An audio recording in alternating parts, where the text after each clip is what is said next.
चलो देखो, तो हमारा आज का नया चैप्टर होगा दो चर वाले रैखिक समीकरण। तो देखो, इससे पहले द्विघात बहुपद तो पढ़ लिए। तो द्विघात बहुपद में देख लिए कि उसमें द्विघात बहुपद के प्रकार देखे, फिर उसके बाद उस पर क्वेश्चन किए। तो अब दो चर वाले रैखिक समीकरण से क्या होता है, एक ग्राफ पूछता है। ग्राफ पूछेगा तुमको 5 नंबर में, और उससे ऑब्जेक्टिव भी बहुत ज़्यादा संख्या में रहता है। और ये चैप्टर थोड़ा बड़ा चैप्टर है, बड़ा नहीं है लेकिन क्वेश्चन इससे बहुत ज़्यादा आता है। ऑब्जेक्टिव भी आता है, उसके बाद जो है सब्जेक्टिव भी आता है। तो चैप्टर का नाम लिखो, डालो दो चर वाले रैखिक समीकरण, टू लीनियर इक्वेशन। देखो ये चैप्टर है हमारा।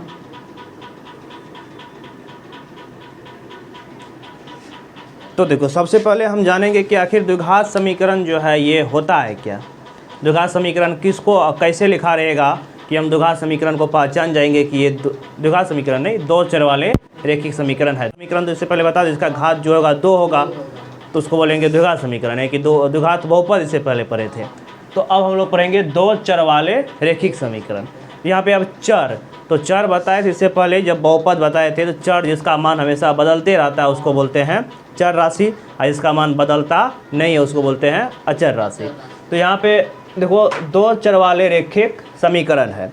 तो दो चर वाले रैखिक समीकरण से मतलब ये है कि जिसमें ऐसा समीकरण जिसके दो चर हो तो उसको बोलते हैं दो चर वाले रैखिक समीकरण। और रैखिक समीकरण, रैखिक मतलब उसका घात कितना हुआ, 1। हाँ, रैखिक का मतलब हुआ घात 1। रैखिक इससे पहले बताते हैं ना, रैखिक बहुपद जिसका घात 1 होता है उसको बोलते हैं रैखिक बहुपद। तो लिखेंगे ऐसा समीकरण जिसके दो चर हो और घात कितना हो, 1 हो। तो लिखेंगे रैखिक समीकरण, दो चर वाले रैखिक समीकरण देखिए, ऐसा रैखिक समीकरण जिसमें दो चर राशि हो उसे दो चर वाले रैखिक समीकरण कहते हैं। मतलब उसमें दो गो चर राशि रहेगा। चर राशि मतलब ABCD का कोई लेटर ले सकता है, XYZ, या मान लो ABCD कुछ और रह सकता है। तो जिसमें दो चर राशि हो और उसका घात कितना हो, रैखिक हो, मतलब घात क्या हो, 1 हो, उसको बोलते हैं दो चर वाले रैखिक समीकरण। तो यहाँ से एक स्टार पॉइंट याद रखना है एरो में तुमको, दो चर वाले रैखिक समीकरण का जो व्यापक रूप होता है, किस रूप में ये लिखा रहता है उसको याद रखना है। तो दो चर वाले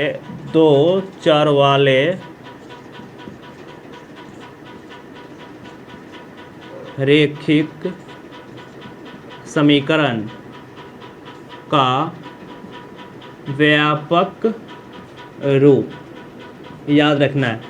इसका जो व्यापक रूप होता है ये होता है AX + BY + C या बराबर में 0। ये होता है रैखिक, दो चर वाले रैखिक समीकरण का व्यापक रूप।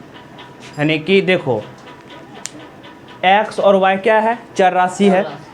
अब ABC क्या है, तो ABC वास्तविक संख्या है, जिसमें 1 + 1 -1 बट्टे में कोई भी संख्या यहाँ पे रह सकता है। तो लिखेंगे जहाँ A, B और C क्या है, वास्तविक संख्या है। A, B और C क्या है, वास्तविक संख्या है। तो याद रखना है दो चर वाले रैखिक समीकरण का व्यापक। देखो इसमें एक्स वाई दो गो चर राशि हुआ और इसका घात नहीं कुछ है, कितना है, 1 है। y का भी घात नहीं कुछ है, कितना है, 1 है। तो ये 2 चर वाले रैखिक समीकरण है। तो अब उसके बाद आता है 2 चर वाले रैखिक समीकरण को देख लिए किस रूप से लिखा रहेगा। अब 2 चर वाले रैखिक समीकरण का व्यापक रूप देख लिए। अब उसके बाद 2 चर वाले समीकरण को हल विधि, तो इसको हल करने की बहुत सारी विधि है। कोई भी 2 चर वाले रैखिक समीकरण रहेगा उसको हल करने की सबसे पहला विधि जो होता है ये होता है प्रतिस्थापन विधि। दूसरा विधि होता है, उसके बाद जो होता है वो होता है विलोपन विधि। तीसरा होता है वज्र गुणन विधि और चौथा होता है ग्राफीय विधि। और ग्राफीय विधि से एक क्वेश्चन जो है पूछा जाता है एग्जाम में। तो देखो यहाँ पे अगला स्टार है 2 चर वाले रैखिक समीकरण हल करने की विधि। 2 चर वाले रैखिक समीकरण को हल करने की विधि, तो इसको देखो हल करने की 4 विधि पर आए हैं। तो सबसे पहले जो हम लोग पढ़ेंगे, सबसे पहला नंबर पे पढ़ेंगे हम लोग प्रतिस्थापन विधि, ठीक है। दूसरा नंबर पे पढ़ेंगे विलोपन विधि। और तीसरा नंबर पे पढ़ेंगे वज्र गुणन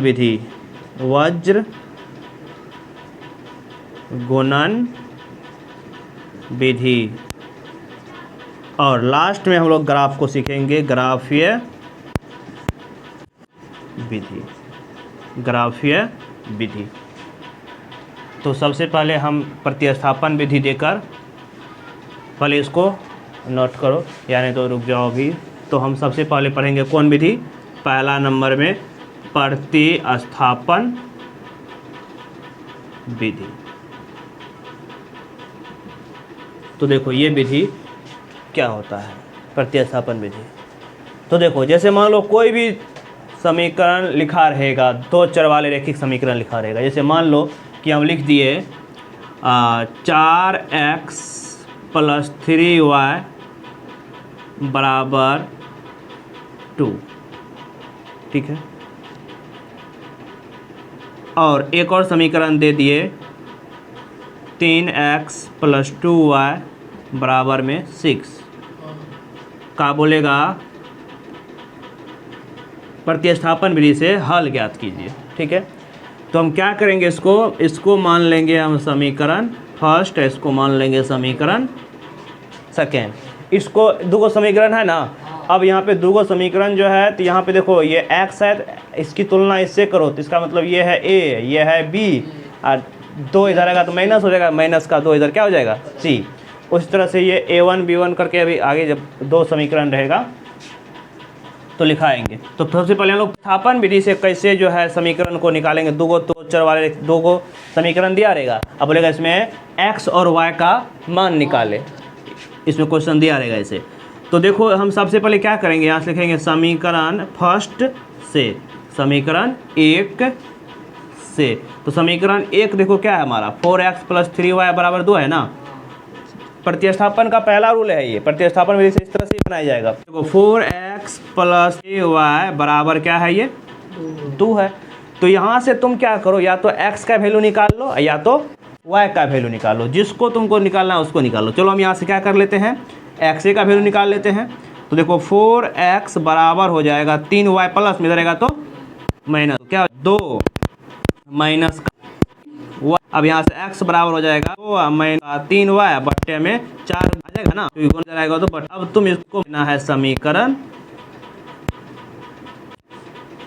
3, तो क्या था, अब इसमें मान लिया समीकरण 3।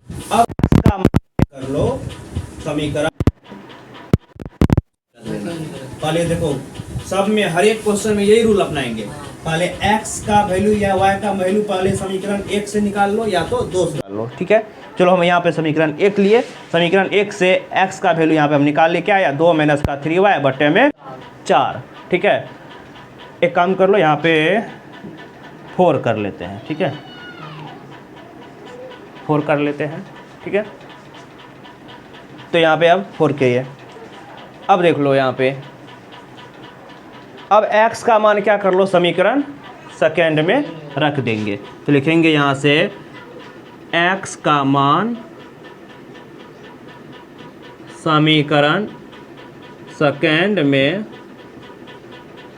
रखने पर, x का मान समीकरण सेकेंड ये है ना, 4x प्लस 2y बराबर 6, यही है ना। तो अब देखो x, जहाँ जहाँ x है, x के जगह पे तुम पूरा इस मान को उठा के रखोगे। इस x के जगह पे क्या रख देगा, 2 माइनस का 3y, देखो 4 इंटू x के जगह पे क्या रखेंगे, 2 माइनस का 3y बट्टे में 4। तो देखो ये 4 और ये 4 क्या हो जाएगा, ख़त्म। अब प्लस क्या है, 2y बराबर में इधर 6। अब यहाँ पे देखो क्या बचा, 2 माइनस का 3y, 2 माइनस 3y अब प्लस का 2y बराबर में ये हो जाएगा किसके, 6 के हो जाएगा ना। अब यहाँ पे देखो ये 3 गो y माइनस में, 2 गो y है प्लस में, चिन्ह अलग अलग है तो वह क्या होगा, वह जो है घटेगा। तो 3y में से 2y घट गया, क्या बचेगा, माइनस का 2y, माइनस का 1y बचेगा ना। 3 में से 2 घट गया तो नहीं कुछ है, तो एक को लिखा नहीं जाता है। और ये 2 प्लस में इधर आएगा तो माइनस में, तो 6 माइनस का क्या हो जाएगा, 2। तो माइनस y बराबर क्या बचा, 4 के। यहाँ से y बराबर क्या आएगा, माइनस का 4। तो हमने y का मान तो निकाल लिए। अब y का मान अगर निकल गया तो यहाँ से x का वैल्यू आ जाएगा। तो यहाँ पे देखो समीकरण थर्ड से जहाँ जहाँ y है वहाँ 4 रखेंगे तो यहाँ पे x का वैल्यू नहीं आ जाएगा। तो यहाँ पे हम थोड़ा सा लिख देते हैं इधर, बाद में इसको लिखना, ये जो है सबसे लास्ट में इसको लिखना, इक्वस्ट वाला, समझ गया ना। लिखेंगे अब समीकरण 3 से, समीकरण 3 से। तो समीकरण 3 देखो कौन है, यही है ना, x बराबर 2 माइनस 3, y के जगह पे क्या लेना है, माइनस का 4, माइनस का 4 बट्टे में क्या है 4।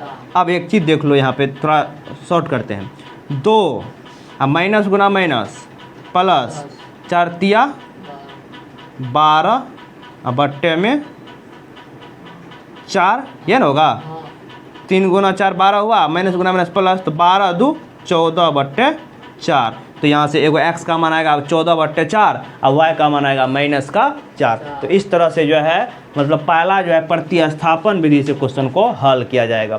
इस पे एनसीईआरटी में बहुत क्वेश्चन दिया हुआ है, इसमें बहुत क्वेश्चन आएगा, बोलेगा प्रतिस्थापन विधि से हल करे। तो सेम यही रूल अपनाना है, पहले समीकरण 1 से लेना है, या तुम्हारा मान है 2 से लेने का तो समीकरण 2 से भी इसका मान ले सकता है। तो 1 से या 2 से पहले क्या करो, या तो तुम x का मान निकाल लो या तो y का मान निकालो, किसी भी तरह से प्लस माइनस में उधर करके जैसे भी हो। तो हमने x का मान निकाल लिए, x का मान जो फाइनल आएगा उसको मान लेंगे समीकरण 3। अब समीकरण 3 मानने के बाद x का वैल्यू अगर समीकरण फर्स्ट से लिया है तो x का मान तब इसमें समीकरण सेकेंड में रखे ना, सेकेंड में रखेंगे। समीकरण सेकेंड में जैसे ही रखेंगे सब जो है y के टर्म में आ जाएगा, y के पद में सब आ गया ना, देखो सब y के पद में आ गया ना। तो यहाँ से y का मान हमने निकाली कितना, माइनस का 4। अब माइनस 4 निकल गया, अब y का मान रख दिया समीकरण 3 में। समीकरण 3 क्या था, x बराबर 2 माइनस का 3y बट्टे 4। तो x बराबर 2 माइनस 3 माइनस का 4 रखे, तो देखो यहाँ पे 2 माइनस माइनस गुना माइनस प्लस 3 चौके 12, और उसके बाद बट्टे में 4 था, बट्टे में 4, 12 2 14 बट्टे 4, x का मान क्या आया 14 बट्टे 4। तो इस तरह से प्रतिस्थापन विधि से सॉल्व किया जाएगा। चलो लिखो इसको।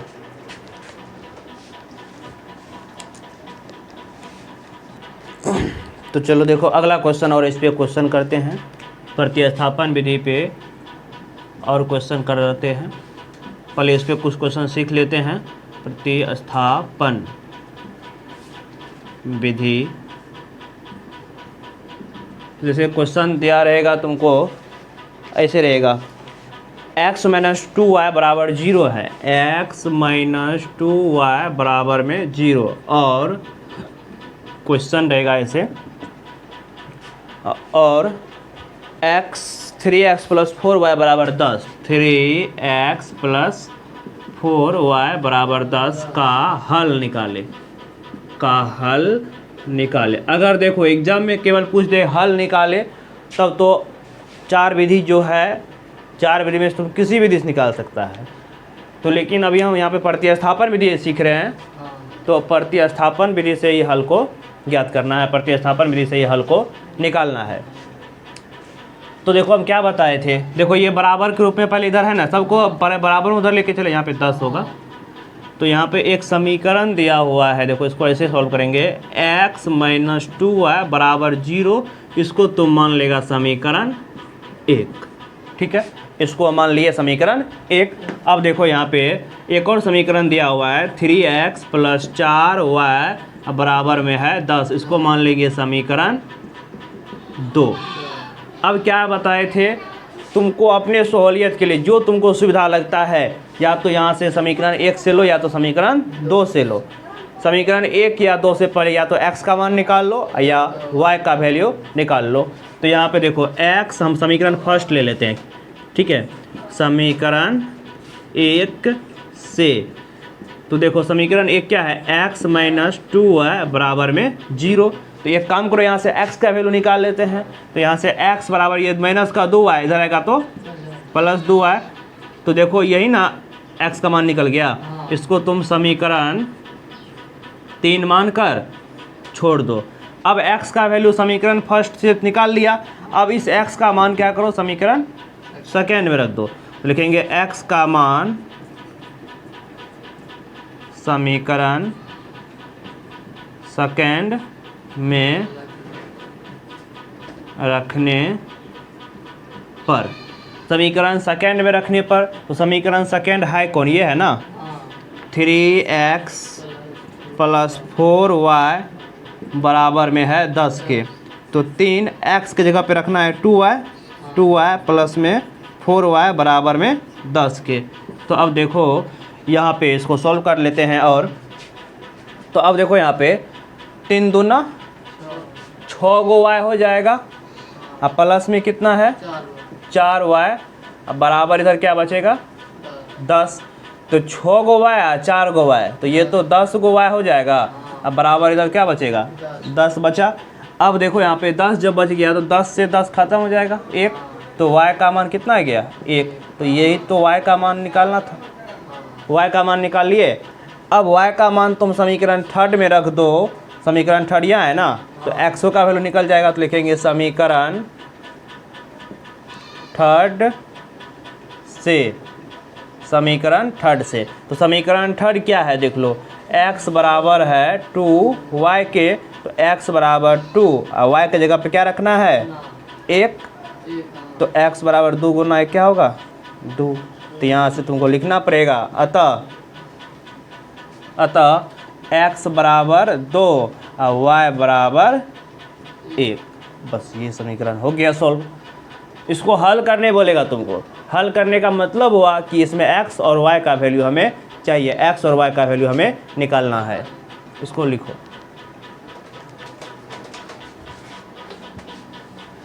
चलो अब हम देखेंगे इसका विलोपन विधि।